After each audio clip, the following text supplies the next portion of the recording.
Hello students, welcome to the class of physics. I am your lecturer physics Nareshwar Singh Jamwal, and today we are going to discuss rounding of the measurements. अब rounding of the measurements क्या चीज़ है? देखिए जब भी कभी आप कोई measurement करते हो तो उसमें आपको exact value नहीं मिलती है, वो कई बार points में आती है. जैसे for example कि ये मैंने रूल्स लिखे हुए हैं कुछ राउंडिंग ऑफ करने के, ये बाद में बात करता हूँ. जैसे सपोज कोई भी चीज़ मेजर कर रहे हो आप, सपोज आपने किसी लेंथ को मेजर किया, वो आ गई 2.43, ठीक है, तो आप इसको क्या कर सकते हो, 2.4 लिख देते हो, 2.4 मीटर या सेंटीमीटर जो भी इसका यूनिट होगा.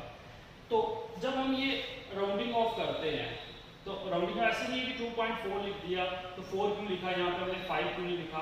1 ऐड भी करते हैं कई बार हम, कई बार 1 को जो है वो क्या करते हैं, सॉरी अनचेंज रखते हैं, कई बार 1 को ऐड कर देते हैं. तो उसके लिए जब भी कोई हमें राउंडिंग ऑफ करना होता है, मतलब किसी भी डिजिट को राउंड ऑफ करना होता है, ठीक है, तो उस केस में हमारे पास कुछ रूल्स होते हैं जिन्हें हमें फॉलो करना पड़ता है.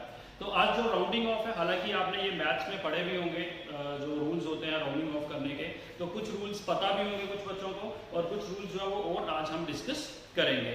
तो चलिए स्टार्ट करते हैं rules of rounding of measurements.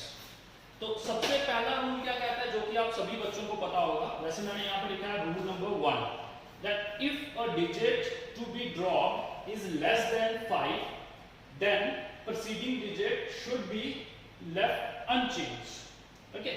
तो इसका मतलब क्या हुआ कि अगर सपोज फॉर एग्जांपल मेरे पास कोई भी एक डिजिट है, उसको मैं राउंडिंग ऑफ, जैसे मेरे पास आ गया 4.72, ठीक है, अब लेस देन 5 है तो मतलब ये आ गया 2, तो हमारे पास ये डिजिट क्या बन जाएगा, मैं इसको राउंडिंग ऑफ करूंगा 4.7 लिख सकता हूं मैं इसको, ठीक है, क्योंकि 2 जो है यहाँ पे लेस देन 5 है. 2 की जगह अगर 1 होता तब भी मैंने 4.7 लिखना था, और 2 की जगह अगर 3 होता, 4 होता, तब भी हमारे पास क्या आना था, 4.7. तो कहने का मतलब ये है कि लेस देन, उसने कहा कि preceding digit should be left unchange. कब, जब लेस देन 5 होगा. तो ये 5 से कम है, जो प्रीसीडिंग वन है ये वाला 4, ये 5 से छोटा है, ठीक है. अगर यहाँ 4 की प्लेस पे 1 हो, 2 हो, 3 हो, 4 हो, कुछ भी होगा इन चार में से, तो हम इसको कैसे लिख देंगे, 4.7, मतलब इसमें कोई भी चेंज नहीं आएगा. ओके. उसके बाद जो सेकंड रूल है वो कहता है कि if a digit to be drop is greater than 5. अब ये जो 4 है, जैसे इधर एग्जांपल आता है कि अगर ग्रेटर देन, वो जैसे आ जाएगा 4.76, जब 4.77, जब 4.78, जब 4.79, मतलब 5 से ग्रेटर होना चाहिए. ओके. तो उस केस में क्या होता है कि जो प्रीसीडिंग डिजिट ये वाला होता है, इसमें क्या होता है, 1 ऐड हो जाता है.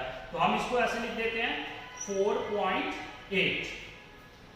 अब इसमें 1 ऐड क्यों किया हमने, क्योंकि जो प्रीसीडिंग रूल क्या कहता है कि जो प्रीसीडिंग डिजिट है उसमें 1 ऐड तब होगा जब ये डिजिट जो है ये क्या होना चाहिए, ग्रेटर देन 5 होना चाहिए.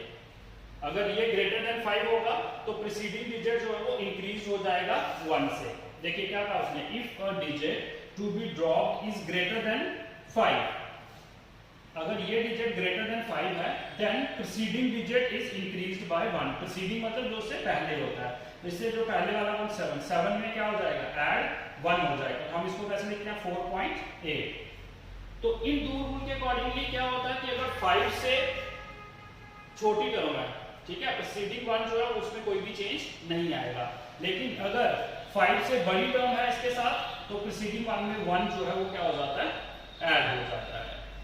Okay, this is your second rule. Now third rule. Third rule क्या कहता है, देखिए, if a digit to be dropped is 5 followed by digit other than 0, then preceding digit is raised by 1.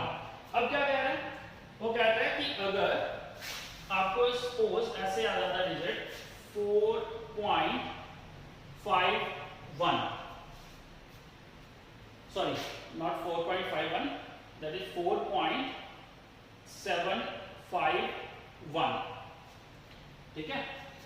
उसने कहा if the digit to be dropped is 5, drop is 5। देखो पहले less than 5 और greater than 5 के बारे में discuss कर लिया। अब वो कहता है कि अगर 5 होगा तो क्या होगा। देखिए वो कहता है कि अगर 5 है तो अगर 5 के आगे 0 छोड़ के कोई भी डिजिट है 1 2 3 4 5 6 अप टू 9 कोई भी डिजिट होगा यहाँ पे, तो आपके पास उसका 5 followed by the digit other than 0, then preceding digit is raised by 1। तो आपका ये जो डिजिट है इसको मैं लिख दूंगा 4.8। बेटा ये चीज ध्यान में रखना, अगर इधर होता 4.750, अगर 5 के आगे 1 नहीं होता 0 होता तो इसको लिखना था हमने 4.7, ठीक है। लेकिन उसने इस रूल के अकॉर्डिंग क्या है कि अगर आपके पास 5 के आगे क्या लग रहा है 0 अदर देन 0, 1 है 2 है 3 है 4 है 5 6 7 8 अप टू 9 तक कोई भी डिजिट है, तो ये किसमें इसमें जो है वो 1 ऐड हो जाएगा, ठीक है। अपने बन जाएगा 4.8 जो वो आंसर आ जाएगा। ओके, ये चीज क्लियर है बेटा। अब बात करते हैं फोर्थ रूल की। फोर्थ रूल कहता है कि if a digit to be dropped is 5 और 5 फॉलोड बाय 0। अब ये वाली चीज आ गई, अब बेटा ये चीज आ गई 5 और followed by 0, then preceding digit remains unchanged if it is even. Okay, तो अब इस केस में क्या होगा, अब इसमें देखिए कि अब फोर्थ रूल में ये चीज, अगर यहाँ पे हमने कहा कि अगर 5 जो है उसके आगे अदर देन 0 है तो यहाँ पे क्या हो जाता है 1 ऐड हो जाता है, मतलब 4.8 बन जाता है। अब नेक्स्ट रूल आता है कि अगर क्या आ जाए 0, 5 क्या अगर यहाँ पे आगे क्या हो 0, तो देखिए इसकी एग्जांपल अगर मैं देखूं करवाऊंगा आपको, तो ये ऐसे बनेगा कि अगर आ जाता है 4.750, अगर तो यहाँ पे 1 होता 2 होता 3 4 5 अप टू 9 कुछ भी होता तो हमने इधर ऐड कर लेना था, जो कि पहला रूल कहता है 4.8। लेकिन अगर 0 आ जाए तो फिर जो है वो क्या चेंज आएगा इसमें, तो देखिए ये रूल कहता है if a digit to be dropped 5 और 5 फॉलोड बाय 0। अब क्या 5 जो इसको फॉलो कर 0 को कर रहा है, then preceding digit remain unchanged if it is even. अगर तो ये इवन होगा, अगर ये क्या होगा इवन, इवन मतलब जहां पे 2 होगा, जब 4 होगा, जब 6 होगा, 8 होगा, तो उस केस में जो है वो डिजिट में कोई भी चेंज नहीं आएगा। अगर यहाँ पे इवन है तो इसको मैं ऐसे लिखूंगा 4.6। बेटा बात समझ आई, अगर 0 है तो उस केस में यहाँ पे क्या होगा, इसमें अगर इवन डिजिट है यहाँ पे, चाहे यहाँ पे 2 है, चाहे 4 है, चाहे 6 है, चाहे 8 है, तो यहाँ पे जो है वो क्या आएगा, कोई भी चेंज नहीं होगा, तो हम इसको लिख देंगे 4.6। क्लियर। और अगर यहाँ पे अब जैसे ये जो लास्ट रूल है वो कहता है कि अगर यहाँ पे ऑड होगा, जैसे 4.750 होता है, ठीक है, तो अब यहाँ पे ऑड है ना, इधर तो 0 ही है, अगर यहाँ पे ऑड है तो इसमें क्या हो जाएगा 1 ऐड हो जाएगा, तो ये बन जाएगा 4.8। बेटा ये चीज क्लियर है। देखिए ये जो 3 रूल है ये आपस में इंटरलेट है, कौन सा, थर्ड, फोर्थ और फिफ्थ, ठीक है।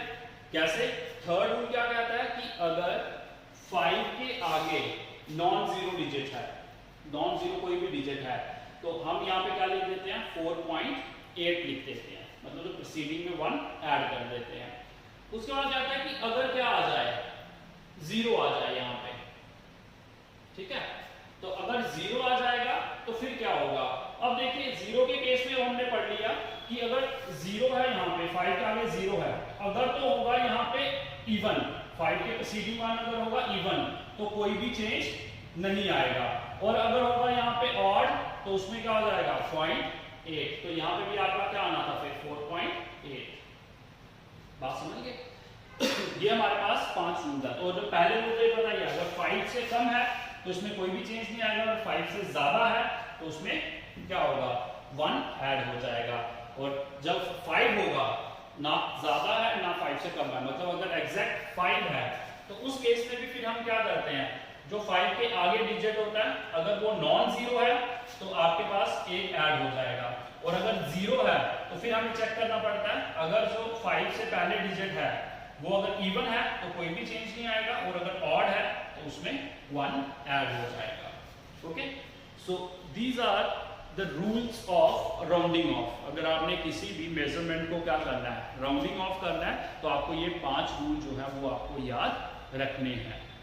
क्लियर है चीज? तो अब अगर कुछ एग्जांपल थोड़ी सी डिस्कस कर लेते हैं, ठीक है, सो दैट आपको थोड़ा क्लियर हो जाए। तो आप इसको अगर रूल्स को उतारना चाहते हो तो वीडियो को पॉज करके आप इसको उतार सकते हो।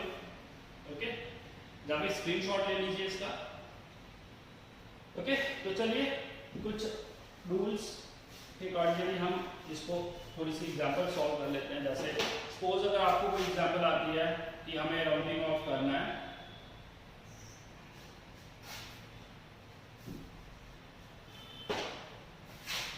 $18.14, ठीक है।